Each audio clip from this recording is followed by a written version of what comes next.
I've been to over 20 African countries. I always tell my beautiful wife who is there, they are the only places I can stay in this world are South Africa, Ghana, and Nigeria. I am a Pan-Africanist. We don't need borders. The borders are meaningless. It was put by the colonialists to divide the continent, and the politicians inherited it and is benefiting them, so they are keeping it. The Africa unite.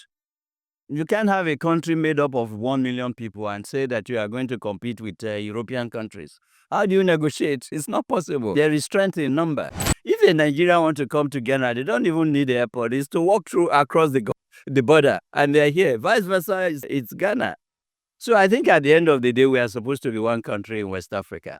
I see your wife. She's very beautiful. Gorgeous. Yeah, she is. Her beauty can solve Ghana's problem. I agree with you.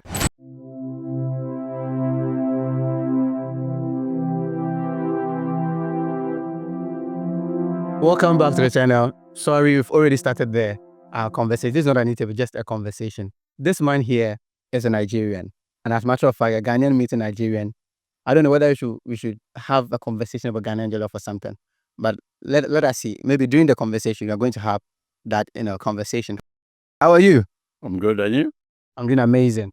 Is it your first time in my country? You mean our country? My country. Okay. No, it's not. That's not your first time? No, not the second, not the third, and it won't be the last. How many times have you been in the country? Several times. In fact, I lived here for 2.5 years at some point. I was the director in the West African Monetary Institute, WAMI. So Ghana is home. A big man. If you say so. I won't say that. In Africa, we have 54 countries. Yeah. Taking Nigeria out, 53 countries. Among the 53 countries, why did you choose Ghana? Look, I've been to over 20 African countries. And like I always tell my beautiful wife who is there, they are the only places I can stay in this world are South Africa, Ghana, and Nigeria. I'm presently based in South Africa. I've been in South Africa for 10 years. And I stayed in Ghana for 2.5 years. Nigeria, of course, that's where I was born. So Ghana is home. Ghana, Nigeria, South Africa. Yeah. I see your wife. She's very beautiful. Gorgeous. Yeah, she is. You see, I confirm that. Her beauty can solve Ghana's problems. I agree with you. I think in 2024, Brain Doctor came to Ghana and caused confusion in Ghana, talking about our Ghanaian jollof and saying that Ghanaian jollof is just like a javelin. Okay. How do you feel about that? Me telling you right now, how do you feel about that? No, of course, that is it a he or she? Hey, daughter. It is, okay, that guy. It is his own opinion, and everybody is entitled to his own opinion. Do you support it? Look, this argument, let's look at it closely. It depends on who is making the jollof rice. You also understand that. It's not about, if you generalize, you are making a mistake. If someone makes jollof rice for you because it's from Ghana and it doesn't taste nice, you don't have to say that it's the best. So you have to look at who is making the jollof. But either way, I think both Nigeria and jollof rice, I enjoy them. But I prefer wache anyway to jollof rice. Your first time tasting wache, right? No. I've always had it. When I landed at the airport yesterday, I got to the hotel. I asked them, where can I go and have a wache? And they directed me. Okay. And I had it. My wife had it for the first time, actually. And she loved it. She loved it. Yeah. As a South African, she loved it. She did. You traveling, especially for the first time in Ghana, let's go back in the past. Right. Before coming to Ghana, right, what were some of the perceptions were you having about Ghana? You know, between Nigeria and Ghana, it's a big brother. I was telling someone yesterday, Nigeria is the elephant and Ghana is the antelope. And we are the big brothers, but Ghanaians will never accept that we are the big brothers. But I don't even accept that. Exactly. So we are who we are. Essien, for instance, who was a good footballer. Essien is a typical Nigerian name. Yeah. From the eastern part of the country, the riverine area. There are a lot of Essiens there. And Yorubas are here. Also, I was just speaking to the guy here that I bought this card from. He's an Hausa guy. So across this region, you can hardly tell who is who at the end of the day. So all this argument or conversation that people have is for academic exercise. You asked me to bring my passport because I'm coming through the airport.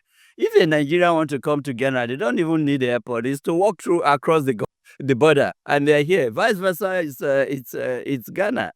So I think at the end of the day, we are supposed to be one country in West Africa, and that's where we must go. Talking about border between African countries, I think recently the government of Ghana, through His Excellency Nana Dankwa Akufo-Addo, has given visa free for other African countries to visit Ghana. Do you think that Africans we should open our borders to other enabling African countries to visit? Of course, that's the right thing to do. I mean, I took my wife to Kwame Nkrumah Muslim, which is where we are coming from, and read what he has there. I am a Pan-Africanist. We don't need borders. For instance, South Africans are very good in agriculture, and they have the resources to do that.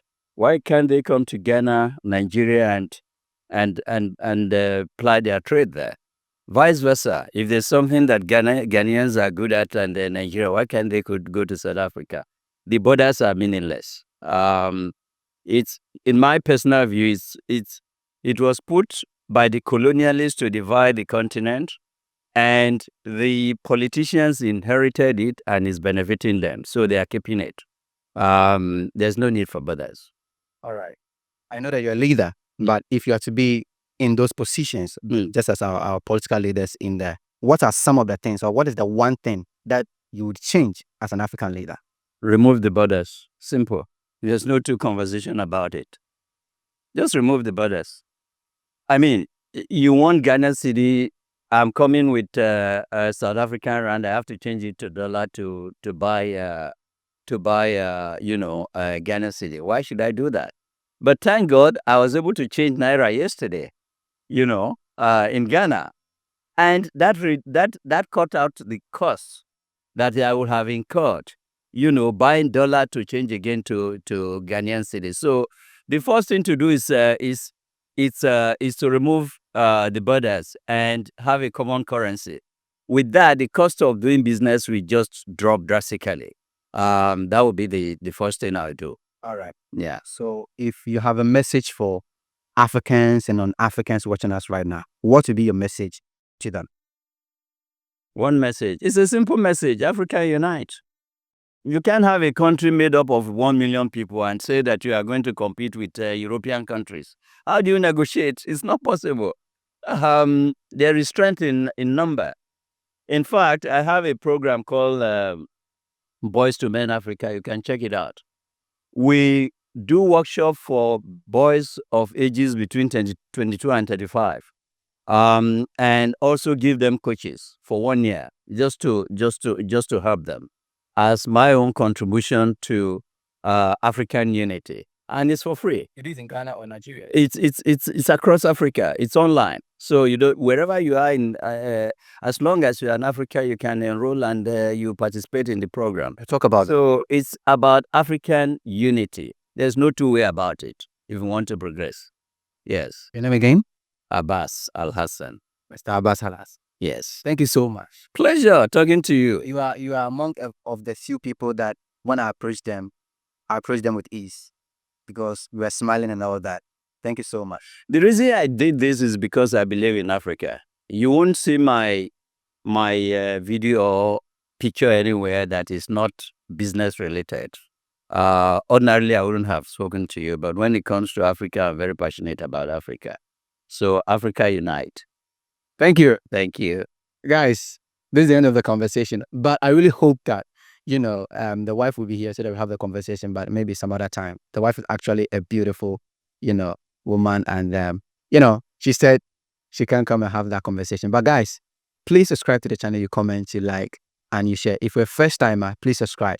If you are already a subscriber, thanks for staying by. This year is 2025. We have amazing stuff on the channel for you. My name is Ambassador Vix, and I talk positively about Ghana and Africa. See you next time in another episode. Sokoto. Bye.